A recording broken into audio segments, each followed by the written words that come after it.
নমস্কাৰ, আপোনালোকে চাই আছে FNS মিডিয়া। যোৱাকালি মুখ্যমন্ত্ৰী মহোদয়ে এটা সুখবৰ দিলে ছাত্ৰীসকলৰ বাবে। কেবিনেটত লোৱা এটি ভাল সিদ্ধান্ত, এয়া দৰিদ্ৰ ছাত্ৰ ছাত্ৰীসকলৰ বাবে খুবেই উপকাৰী হ'ব। বিশেষকৈ ছাত্ৰীসকলৰ বাবে এই আঁচনি গ্ৰহণ কৰা হৈছে। ছাত্ৰীসকলে হায়াৰ ছেকেণ্ডেৰী ডিগ্ৰী আৰু মাষ্টাৰ ডিগ্ৰী বা BEdৰ ছাত্ৰীসকলে এই সুবিধা পাব। মুখ্যমন্ত্ৰী মহোদয়ে বহু কথা ক'লে এই সম্পৰ্কে, কিছুমান নিয়ম নীতিৰ কথা ক'লে। আহকচোন চাই লওঁ মুখ্যমন্ত্ৰী মহোদয়ে কি ক'লে। নিযুত মহিলা আঁচনিখন চৰকাৰীভাৱে আমি আজি কেবিনেটত আনুষ্ঠানিক স্বীকৃতি দিওঁ। 10মান শ্ৰেণীৰ পৰা উত্তীৰ্ণ হৈ যিসকল ছোৱালী বা ছাত্ৰীয়ে একাদশমান শ্ৰেণীত নামভৰ্তি কৰিব, তেওঁলোকে গৰম বন্ধৰ 2টা মাহ বাদ দি প্ৰত্যেক মাহত তেওঁলোকৰ উচ্চতৰ মাধ্যমিক শিক্ষা শেষ নোহোৱা পৰ্যন্ত প্ৰত্যেক মাহত 1000কৈ টকা চৰকাৰৰ পৰা লাভ কৰিব। আৰু এই পুঁজিটো প্ৰত্যেক মাহৰ 11 তাৰিখে তেওঁলোকৰ বেংক একাউণ্টত চৰকাৰে পঠিয়াই দিব।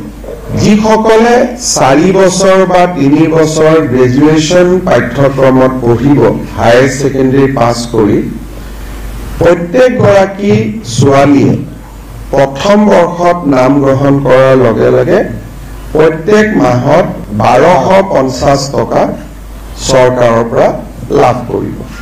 যিসকলে ডিগ্ৰী পাছ কৰি এইবাৰ পোষ্ট গ্ৰেজুৱেটত নাম লগাব, পোষ্ট গ্ৰেজুৱেট বুলি কওঁতে আমি BEdক ইয়াত ধৰি লৈছোঁ, পোষ্ট গ্ৰেজুৱেট কাম BEdত নামভৰ্তি কৰিব, তেওঁলোকে প্ৰত্যেক মাহত চৰকাৰৰ পৰা 2500 টকা কৰি লাভ কৰিব।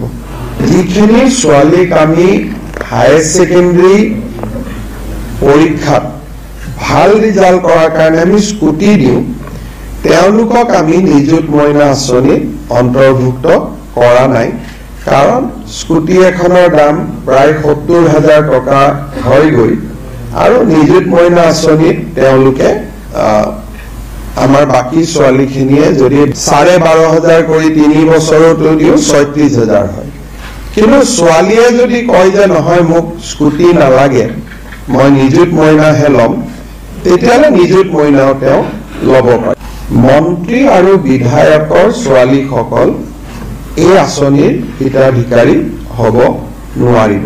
প্ৰাইভেট ইউনিভাৰ্চিটি আৰু প্ৰাইভেট কলেজখিনিৰ ছাত্ৰ ছাত্ৰীয়ে বা ছাত্ৰীয়ে এই আঁচনিখনৰ হিতাধিকাৰী বুলি বিবেচিত নহ'ব।